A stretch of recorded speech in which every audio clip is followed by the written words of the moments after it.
We are not happy. Modi గారు భారతదేశం యొక్క ప్రధానమంత్రిగా పదవి స్వీకరణ చేస్తే మాకు ఏ రకంగా కూడా ఆనందము వెయ్యడము లేదు. ఎందుకు ఇలాగా అంటే ఈ 6 దేశాలకు ఇతని ద్వారా కలగబోయే నష్టము అంటే ఇబ్బందులు.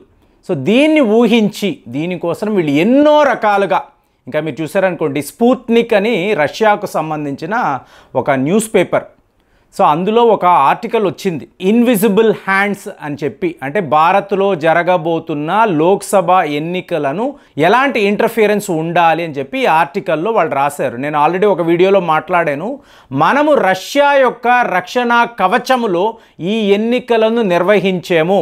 అంటే టోటల్గా రష్యా యొక్క సర్విలెన్స్, ఎవరు ఎక్కడ ఏమేమి చేస్తున్నారో రష్యా వైపు నుంచి మనకు ఒక రిపోర్ట్ వచ్చే విధంగా ఒక ఏర్పాటు చేసుకున్నాం. సో దాని యొక్క రిజల్ట్స్ ఏమిటంటే ఈ స్పుత్నిక్లో వచ్చిన ఆర్టికల్, ఏదో ఒక రకంగా మీకు కాంగ్రెస్ పార్టీ ఈ ఎన్నికల్లో గెలవాలి. సో దాని గురించి America, Europe union millions of dollars ఇక్కడ వీళ్ళు ఖర్చు పెట్టారు, భారత్లో ఖర్చు పెట్టారు. లక్కీగా బీజేపీకి, మోదీ గారికి ఒక గ్రేట్ ఎస్కేప్ అని చెప్పి నేను గత 2-3 రోజుల నుంచి మాట్లాడుతున్నాను. ఎందుకంటే మీకు కారణాలు ఇవే, ఏదో ఒక రకంగా వీళ్ళు పాలనలోకి రాకూడదు. ఇప్పుడు మీరు గమనించారు అనుకోండి, కొలోనల్ మైండ్ సెట్ అని ఒకటి ఉంటుందండి. మేము భారత్ని అమెరికా నుంచి పాలిస్తున్నాం, సో మీకు మీరుగా ఇండిపెండెంట్గా ఆలోచిస్తే ఎలాగా? ఆలోచించకూడదు కదా, మేము చెప్పినట్టు కదా మీరు చెయ్యాలి. ఇవాళ మీరు అరవింద్ కేజ్రీవాల్ గారిని లిక్కర్ స్కామ్లో అరెస్ట్ చేస్తే జర్మనీలో చాలా పెద్ద లెవెల్లో మీకు అలజడి, వాడికి ఏం పోయిందండి అంటే జర్మనీ వాళ్ళకి అరవింద్ కేజ్రీవాల్ గారికి ఉన్న ఆ కనెక్షన్. అంటే నేను ధృవ రీతి గురించి నేను మాట్లాడాను. సో ఇదంతా సెంట్రల్ పాయింట్ ఎక్కడ, బెర్లిన్లోనే ఉంటుంది. అలాంటిది మీరు గమనించారనుకోండి, ఇక్కడ ఏం జరిగినా కూడా కొన్ని దేశాలకు ఇష్టము ఉండదండి. అసలు మీరు ఎందుకు ఇవన్నీ చేస్తున్నారు? మేము చెప్పినట్టు కదా నడుచుకోవాలి. స్వతంత్రము వచ్చిన దగ్గర నుంచి మా పాలనే కదా మీ భారత్లో ఉంది. ఇవాళ మీరు సొంత నిర్ణయాలు ఎందుకు తీసుకుంటున్నారు? ఇది వీళ్ళు తట్టుకోలేకపోతున్నారు. ఇవాళ కెనడాలో ఏం జరుగుతుందండి, భారత్ జెండాలతో పాటు రష్యా జెండాలను కూడా వీళ్ళు కాల్చివేస్తున్నారు. ఈ సడన్గా ఈ రష్యా ఎక్కడి నుంచి వచ్చింది అంటే ఏమీ లేదు. కెనడాలో ఖాళిస్తాన్ తీవ్రవాదము, ఈ అల్లరి మూకలు రోజు రోజుకి పెరగడము, జస్టిన్ ట్రూడో ఎటువంటి యాక్షన్ తీసుకోకపోవడం. ఎందుకు? ఓటు బ్యాంక్, సిక్కుల ఓటు బ్యాంక్. కాబట్టి ఖాళిస్తాన్ తీవ్రవాదులు ఇందిరాగాంధీ గారిని మేము ఓపెన్గా కాల్చి చంపేమో అని చెప్పి వాళ్ళు సెలబ్రేషన్స్ చేసుకున్నా కూడా కెనడాలో అడిగే నాదుడు లేడు. ఓకే చేసుకోండి, గుడ్ ఫంక్షన్ అంటున్నారు. అంటే మన దేశ ప్రధానమంత్రి ఆవిడని వీళ్ళు కాల్చి చంపారు, ఇది వాళ్ళకి సెలబ్రేషన్స్. సో అలాంటి ఒక పరిస్థితి కెనడాలో ఉన్నప్పుడు వాళ్ళు రష్యా జెండాను కూడా కాలుస్తున్నారు. అంటే భారత్, రష్యాను ఒకే టీంలో వీళ్ళు చూస్తున్నారు. ఎందుకు? మీకు గుర్పత్వంత్ సింగ్ పన్నూన్ ఇతని విషయంలో అమెరికా వైఖరి, మన రా ఏజెంట్లను నిందించడము. రష్యా వాళ్ళు ఏమన్నారు? మేము పూర్తిగా భారత్తో ఉన్నాము, ఇందులో ఏ తప్పు లేదు, పన్నూన్ ఒక తీవ్రవాది, అతని మీద చర్యలు తీసుకోమని భారత్ ప్రభుత్వం అడుగుతుందని ఓపెన్గా రష్యా వాళ్ళు అనడంతో వాళ్ళు కూడా ఈ ఖాళిస్తాన్ తీవ్రవాదులకు శత్రువులుగా మారిపోయారు. మీరు గమనించారనుకోండి, కెనడా యొక్క వైఖరి ఏంటి? China number 1, Bharat number 2, Russia number 3. వీళ్ళు ముగ్గురు కూడా మా శత్రువులే అని చెప్పి ఓపెన్గా వాళ్ళ రిపోర్ట్స్లో, వాళ్ళ సెక్యూరిటీ రంగానికి సంబంధించిన ఈ ఎక్స్క్లూజివ్ రిపోర్ట్లో ఈ 3 దేశాల గురించి, ఒక్క భారత్ గురించి 44 సార్లు వాళ్ళు ప్రస్తావించారు. కాబట్టి కెనడా అనేది మన ప్రాథమిక శత్రువు దేశంగా మారింది. ఇక రెండవ దేశము అన్నారనుకోండి, క్లియర్గా అమెరికా. వీళ్ళందరి బాసులు వాళ్ళు ఏం మాట్లాడుతున్నారు? ఈవాంగ్లైజేషన్ అంటారు. అంటే ఈవ్ అంటే ఏంటి? జీవ్ నుంచి ఈవ్ అనబడే మాట వచ్చింది. జీవి అంటే ఏంటి? యాంగ్లిజేషన్ చెయ్యాలి. ఈ ప్రపంచాన్నంతా కూడా క్రైస్తవ మతములోకి మార్చాలి.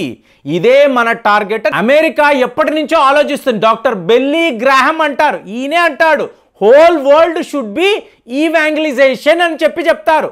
భారత్లో 1000 చర్చులు ఇమీడియట్గా మనము కట్టాలి. ఎప్పుడు 2020లో ఒక తీర్మానము. అంటే ఇప్పుడు ఇవాళ మోదీ ఉంటే, ఈ బీజేపీ పాలన ఉంటే ఈ మిషనరీస్ యొక్క పనులు స్మూత్గా జరగవు. ఎక్కడో అక్కడ ఆపుతూ ఉంటారు. మొన్న మాట్లాడాను, వీళ్ళని అసలు బ్యాన్ చేస్తున్నారు, మీకు లైసెన్సులు కూడా రద్దు చేస్తున్నారు. ఇదంతా జరగకూడదు.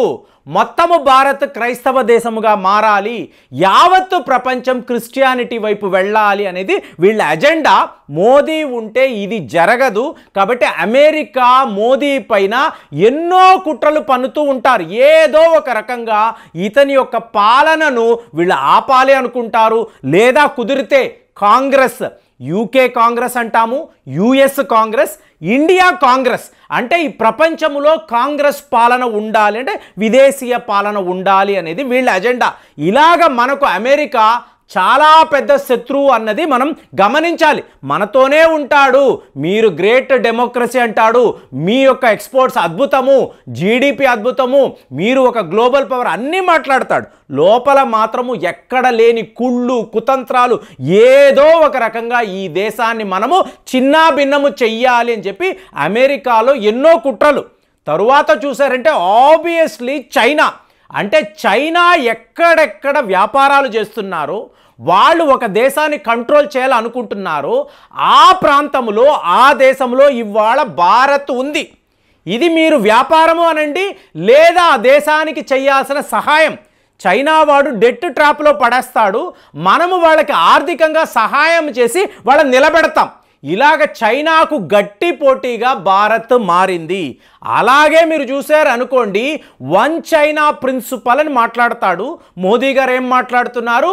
తాయివాన్ ఒక స్వతంత్ర దేశము, తాయివాన్తో మేము మంచి రిలేషన్షిప్స్ని మెయింటైన్ చేసే ప్రయత్నాలు చేస్తున్నాము. తాయివాన్ ఎక్కడ ఉంది? తాయివాన్ అంటేనే చైనా కదా అని చెప్పి వాడి వాదన మనము ఒప్పుకోవడం లేదు.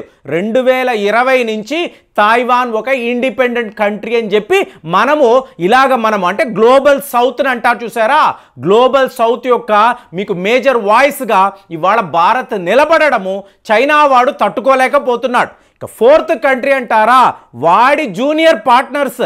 మీరు మాల్దీవ్స్ గురించి మాట్లాడొచ్చు. మాల్దీవ్స్ ఏంటి? పూర్తిగా సున్నీ ముస్లిమ్స్ యొక్క మెజారిటీ ఉండే ఒక కంట్రీ, సిమిలర్ టు పాకిస్తాన్. ఆటోమేటిక్గా మీరు చూసారనుకోండి, ఒక ఈరాన్ అనండి, పాకిస్తాన్ ఆక్రమిత కాశ్మీర్ అనండి, ఇక్కడంతా కూడా షియా ముస్లిమ్స్ ఉంటారు.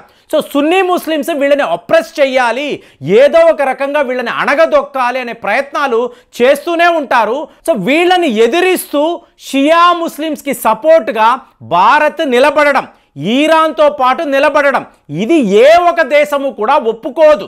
కాబట్టి పాకిస్తాన్, మాల్దీవ్స్ వీళ్ళిద్దరూ కూడా చైనా జూనియర్ పార్ట్నర్స్. వీళ్ళు సున్నీ ఇస్లాం కలిగిన దేశాలు, వీళ్ళు షియా ఇస్లాంని ఏదో ఒక రకంగా ఎదిరిస్తారు. కాబట్టి వీళ్ళు డైరెక్ట్గా మనకు శత్రువులుగా ఇవాళ మనము చూడాలి.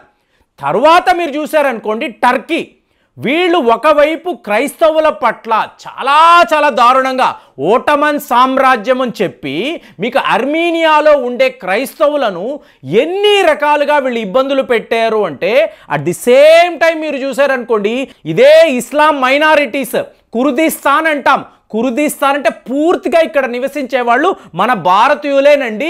మురుగన్ సిద్ధ యొక్క ఉపాసకులు. మీకు అందమైన నెమలి బొమ్మలు కనిపిస్తాయి వీళ్ళ ఇళ్లలో, మీకు ఆలయాల్లో వీళ్ళు దీపాలు వెలిగించుకొని వీళ్ళు ఉత్సవాలు చేసుకుంటారు. ఇలాంటి కుర్స్ విషయములో మీకు టర్కీ చాలా దారుణంగా ప్రవర్తించింది. కాబట్టి టర్కీతో మనం ఆపరేషన్ దోస్త్ అని ఇలాంటివి పెట్టుకోకూడదు. అంటే నెక్స్ట్ 5 ఇయర్స్లో మనము గమనించాల్సిన విషయం ఏంటంటే, ఈ దేశాలంతా కూడా మన శత్రువులే, వీళ్ళ విషయంలో జాగ్రత్తగా ఉండాలి. సో వీళ్ళని ఎలా ఆపాలి అనేదే నెక్స్ట్ 5 ఇయర్స్లో భారత్కు ఉండే అతిపెద్ద ఛాలెంజ్. అవునంటారా కాదంటారా? కామెంట్స్లో రాయండి. మళ్ళీ వచ్చే వీడియోలో కలుద్దాం. జై హింద్.